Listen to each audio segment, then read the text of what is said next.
ನಮಸ್ತೆ ಎಲ್ರಿಗೂ. ನಾನು ನಿಮ್ಮ doctor Geetha, family physician. Welcome to our doctor Geetha Kannada YouTube channel. ಇವತ್ತಿನ ವಿಡಿಯೋದಲ್ಲಿ ನಾನು ನಿಮಗೆ ಈ ಪ್ರೆಗ್ನೆನ್ಸಿ ಟೆಸ್ಟ್ ಕಿಟ್ಟನ್ನು ಹೇಗೆ ಬಳಸಬೇಕು, ಸೊ ಯಾವ ಸಮಯದಲ್ಲಿ ಬಳಸಿದರೆ ನಿಮಗೆ ಎಕ್ಸಾಕ್ಟಾಗಿ ಫಲಿತಾಂಶ ಸಿಗುತ್ತೆ, ಆ ಫಲಿತಾಂಶವನ್ನು ನೀವು ಹೇಗೆ ಅರ್ಥ ಮಾಡ್ಕೊಬೇಕಂತ ಈ ವಿಡಿಯೋದಲ್ಲಿ ನನಗೆ ತಿಳಿಸ್ಕೊಡ್ತೀನಿ ವೀಕ್ಷಕರೇ. ಸೊ ಈ ವಿಡಿಯೋನ ಕೊನೆ ತನಕ ನೋಡಿ. ಹಾಗಿದ್ರೆ ಈ ಪ್ರೆಗ್ನೆನ್ಸಿ ಕಿಟ್ ಅಂದ್ರೆ ಏನು?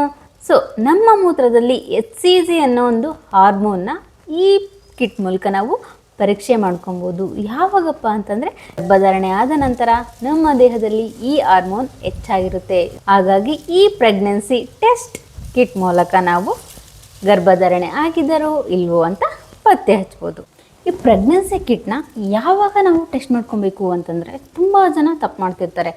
ಅವ್ರ ಸಂಬಂಧ ಆಗಿದ್ದು ನೆಕ್ಸ್ಟ್ ಡೇನೇ ಈ ಪ್ರೆಗ್ನೆನ್ಸಿ ಕಿಟ್ನ ಟೆಸ್ಟ್ ಮಾಡ್ಕೊತಾರೆ. ಸೊ ಈ ಸಮಯದಲ್ಲಿ ಅದು ಇನ್ಕರೆಕ್ಟಾಗಿ ತೋರಿಸ್ಬೋದು.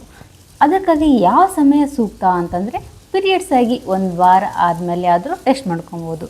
ಇಲ್ಲಾಂದರೆ ನೀವು ಪ್ರೆಗ್ನೆನ್ಸಿ ಕಿಟ್ ತಂದಿರ್ತೀರಲ್ವ, ಅದರಲ್ಲಿ ಅವರೆಲ್ಲ ಸೂಚನೆ ಬರೆದಿರ್ತಾರೆ. ಸೊ ಯಾವ ರೀತಿ ಬಳಸಬೇಕು ಅಂತಂದು ನೀವು ಆ ರೀತಿ ಆದ್ರೂ ಬಳಸ್ಕೋಬೋದು. ನಿಮಗೆ ಯಾವಾಗ ಎಕ್ಸಾಕ್ಟಾಗಿ ಫಲಿತಾಂಶ ಯಾವಾಗ ಸಿಗುತ್ತೆ ಅಂದರೆ ಬೆಳಗ್ಗೆ ಎದ್ದ ತಕ್ಷಣ ಫಸ್ಟ್ನೇ ಮೂತ್ರ.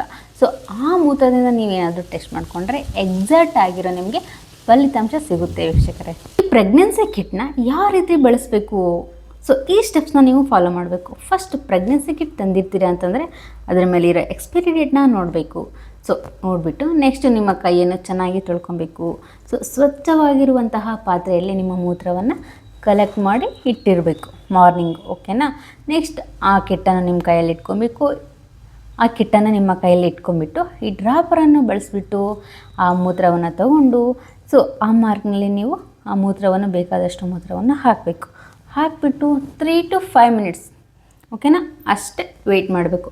ಹಾಕಿದ ತಕ್ಷಣ ನೋಡೋಂಗಿಲ್ಲ ಅಥವಾ ಹೆಚ್ಚು ಸಮಯ ಆದಮೇಲೂ ನೋಡೋಂಗಿಲ್ಲ. 3 to 5 minutes ಒಳಗೆ ಅದು ರಿಸಲ್ಟ್ ಏನಂತ ತೋರಿಸ್ಬಿಡುತ್ತೆ ವೀಕ್ಷಕರೇ. ಆ ಪ್ರೆಗ್ನೆನ್ಸಿ ಕಿಟ್ ರಿಸಲ್ಟು ನಿಮಗೆ ಹೇಗೆ ಗೊತ್ತಾಗುತ್ತೆ? ಈ ಪಿಕ್ಚರಲ್ಲಿ ಕಾಣ್ತಿದೆಯಲ್ವ, ನಿಮಗೆ ನೋಡ್ತಾ ಇರಿ. ಫಸ್ಟ್ ಒಂದು ಗೆರೆ ಸಿ ಮಾತ್ರ ಕಾಣಿಸ್ಕೊಂಡ್ರೆ ನಾರ್ಮಲಾಗಿ ಗರ್ಭಧಾರಣೆ ಇಲ್ಲ ಅಂತ ಅರ್ಥ. ನೆಕ್ಸ್ಟ್ ಏನಾದರೂ 2 ಗೆರೆಗಳು ಸಿ ಮತ್ತು ಟಿ, ಸೊ ಈ ಗರ್ಭಧಾರಣೆ ಇರುವುದು ಸಾಧ್ಯತೆ ಹೆಚ್ಚಿರುತ್ತೆ. ಟಿ ಲೈನ್ ಏನಾದರೂ ಕಾಣಿಸ್ಕೊಂಡ್ರೆ ಓಕೆನಾ, ಆ ಪರೀಕ್ಷೆ ಅನ್ನೋದು ಅನುಮಾನ ಅಂತಲೇ ಹೇಳ್ಕೊಬೋದು. ಸೊ ಹೊಸ ಕಿಟ್ನ ನೀವು ಬಳಸಿಬಿಟ್ಟು ಮತ್ತೆ ಪರೀಕ್ಷಿಸಿಕೊಳ್ಳಬೇಕು ವೀಕ್ಷಕರೇ.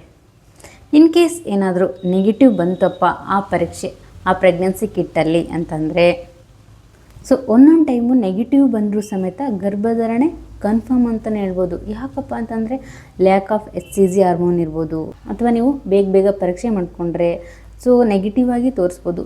ನೆಗೆಟಿವ್ ತೋರಿಸಿದ್ರು ಅಂತಂದು ಗರ್ಭಧಾರಣೆ ಕನ್ಫರ್ಮ್ ಇಲ್ಲ ಅಂತಲೂ ಹೇಳೋಕ್ಕಾಗ. ಇನ್ನು ಈ ವಿಡಿಯೋನ ಕೊನೆ ತನಕ ನೋಡಿ, ನಿಮಗೆ ಕ್ಲಾರಿಟಿಯಾಗಿ ತಿಳಿಸ್ಕೊಡ್ತೀನಿ, ಓಕೆನಾ. ನಾವು ಪ್ರೆಗ್ನೆನ್ಸಿ ಕಿಟ್ ಮೂಲಕ ಟೆಸ್ಟ್ ಮಾಡ್ಕೊಂಡ್ವಿ, ಸೊ ನೆಗೆಟಿವ್ ಬಂತು ಅಂತ ಏನು ಬೇಜಾರಾಗಕ್ಕೆ ಹೋಗ್ಬೇಡಿ. ಮತ್ತು 48 ಗಂಟೆ ಆದಮೇಲೆ ಸೊ ಮತ್ತೆ ಪರೀಕ್ಷೆನ ಮಾಡ್ಕೊಳ್ಳಿ. ಇನ್ ಕೇಸ್ ಅವಾಗೂ ಬಂದಿಲ್ಲ, ನೆಕ್ಸ್ಟ್ ಪೀರಿಯಡ್ಸು ನಿಮಗೆ ಬರ್ತಾ ಇಲ್ಲ ಅಂತಂದರೆ ನಿಮ್ಮ ಹತ್ತಿರದ ವೈದ್ಯರನ್ನು ಸಂಪರ್ಕಿಸುವುದು ಅತ್ಯುತ್ತಮ ವೀಕ್ಷಕರೇ. ನೀವೇನಾದರೂ ಪ್ರೆಗ್ನೆನ್ಸಿ ಕಿಟ್ ಬಳಸುವಾಗ ಇದೆಲ್ಲವನ್ನು ನೀವು ತಲೆ ಇಟ್ಕೊಬೇಕು. ಏನಪ್ಪ ಅಂತಂದರೆ ಎಕ್ಸ್ಪೈರಿ ಆದ ಕಿಟ್ಟನ್ನು ಬಳಸೋ ಹಾಗಿಲ್ಲ. ಸೊ ಮರು ಕಿಟ್ ಆಲ್ರೆಡಿ ಬಳಸಿರ್ತೀರ, ಮತ್ತು ಅದನ್ನು ಯೂಸ್ ಮಾಡೋಂಗಿಲ್ಲ. ಆ ಪ್ರೆಗ್ನೆನ್ಸಿ ಕಿಟ್ಟಲ್ಲಿ ಏನೇನು ಸೂಚನೆಗಳು ತೋರಿಸುತ್ತೋ ಕರೆಕ್ಟಾಗಿ ಓದಬೇಕಾಗುತ್ತೆ. ನಿಮ್ಮ ಫಲಿತಾಂಶವನ್ನು ನಾನು ಯಾವಾಗ ಚೆಕ್ ಮಾಡ್ಕೊಬೇಕಂತ ಹೇಳಿದ್ದೆ, 3 to 5 minutesಲ್ಲಿ ಮಾತ್ರ ಚೆಕ್ ಮಾಡ್ಕೊಬೇಕು. ಸೊ ಬೇಗನೂ ಚೆಕ್ ಮಾಡ್ಕೊಳಂಗಿಲ್ಲ, ತುಂಬ ಹೆಚ್ಚು ಸಮಯ ಆದ್ಮೇಲೂ ಚೆಕ್ ಮಾಡ್ಕೊಳಂಗಿಲ್ಲ, ಓಕೆನಾ. ಇವೆಲ್ಲ ನಿಯಮಗಳನ್ನು ನೀವು ಪಾಲಿಸಬೇಕಾಗುತ್ತೆ ವೀಕ್ಷಕರೇ. ನೀವು ಡಾಕ್ಟರ್ನ ಯಾವಾಗ ಭೇಟಿ ಮಾಡಬೇಕು ಅಂತಂದರೆ ಪ್ರೆಗ್ನೆನ್ಸಿ ಕಿಟ್ಟಲ್ಲಿ ಪಾಸಿಟಿವ್ ಬಂದಾಗ ಹೋಗಿ, ಅಥವಾ ನಿಮಗೆ ತೀವ್ರವಾದ ಹೊಟ್ಟೆ ನೋವು ಇತ್ತು, ತುಂಬ ಬ್ಲೀಡಿಂಗ್ ಆಗ್ತಿತ್ತು, ಸೊ ಮತ್ತೆ ಟೆಸ್ಟ್ ಮಾಡಿದಾಗ ನೆಗೆಟಿವ್ ಬರ್ತಿತ್ತಪ್ಪ ಅಂತಂದರೆ, ಪೀರಿಯಡ್ಸ್ ಬಂದಿಲ್ಲ ಅಂತಂದ್ರೂ ಹೋಗಿ, ಓಕೆನಾ. ಆದಷ್ಟು ನಿಮ್ಮ ವೈದ್ಯರನ್ನು ಸಂಪರ್ಕಿಸುವುದು ಒಳ್ಳೆಯದು. ಲಾಸ್ಟ್ನಲ್ಲಿ ನಿಮಗೊಂದು ಮಾತನ್ನು ಹೇಳ್ತೀನಿ. ಈ ಪ್ರೆಗ್ನೆನ್ಸಿ ಕಿಟ್ ಟೆಸ್ಟ್ ಅನ್ನೋದು ಈ ಪ್ರಾಥಮಿಕ ಪರೀಕ್ಷೆ ಮಾತ್ರ, ಓಕೆನಾ. ನಿಮ್ಗೆ ಅದರಲ್ಲಿ ಏನೇ ಅನುಮಾನ ಇದ್ದರೂ ನಿಮ್ಮ ಹತ್ತಿರದ ವೈದ್ಯರನ್ನು ಭೇಟಿಯನ್ನು ಮಾಡುವುದನ್ನು ಮಾತ್ರ ಮರೆಯೋಕ್ಕೆ ಹೋಗಬೇಡಿ, ಓಕೆನಾ. ತುಂಬ ಜನ ನಮಗೆ DM ಮಾಡ್ತಾಯಿದ್ರು, ಸೊ ಪ್ರೆಗ್ನೆನ್ಸಿ ಕಿಟ್ಟನ್ನು ಹೇಗೆ ಬಳಸಬೇಕು ಮೇಡಮ್, ಅದನ್ನ ವಿಡಿಯೋ ಮಾಡಿ ತಿಳಿಸ್ಕೊಡಿ ಅಂತ. ಅದಕ್ಕಾಗಿ ಈ ವಿಡಿಯೋನ ಮಾಡ್ತಿದ್ದೀನಿ. ನಿಮ್ಗೆ ಏನಾದರೂ ಡೌಟ್ಸ್ ಇದ್ದರೆ ಕಮೆಂಟ್ಸ್ ಮೂಲಕ ತಿಳಿಸ್ಕೊಡಿ. ನೆಕ್ಸ್ಟ್ ಯಾವುದೇ ಸಂಬಂಧಪಟ್ಟಂತಹ ವಿಡಿಯೋ ಬೇಕಂದರೆ ಕಮೆಂಟ್ಸ್ ಮೂಲಕ ತಿಳಿಸ್ಕೊಡಿ. ಈ ವಿಡಿಯೋ ಇಷ್ಟ ಆಗಿದ್ದಲ್ಲಿ ನಿಮ್ಮ ಎಲ್ಲ ಫ್ರೆಂಡ್ಸ್ಗೆ ಶೇರ್ ಮಾಡಿ ಆ್ಯಂಡ್ ಲೈಕ್ ಮಾಡಿ. ಇನ್ನು ನಮ್ಮ ಚಾನಲ್ಗೆ ಸಬ್ಸ್ಕ್ರೈಬ್ ಆಗಿಲ್ವೋ ಪಟ್ಟಂತ ಸಬ್ಸ್ಕ್ರೈಬ್ ಆಗಿ, ಪಕ್ಕದಲ್ಲಿರೋ ಬೆಲ್ಲೈಕನ್ನ ಪ್ರೆಸ್ ಮಾಡೋದನ್ನು ಮಾತ್ರ ಮರಿಬೇಡಿ. ನಿಮ್ಮ ಆರೋಗ್ಯದ ಬಗ್ಗೆ ಕಾಳಜಿ ಇರಲಿ. ಧನ್ಯವಾದಗಳು ವೀಕ್ಷಕರೇ.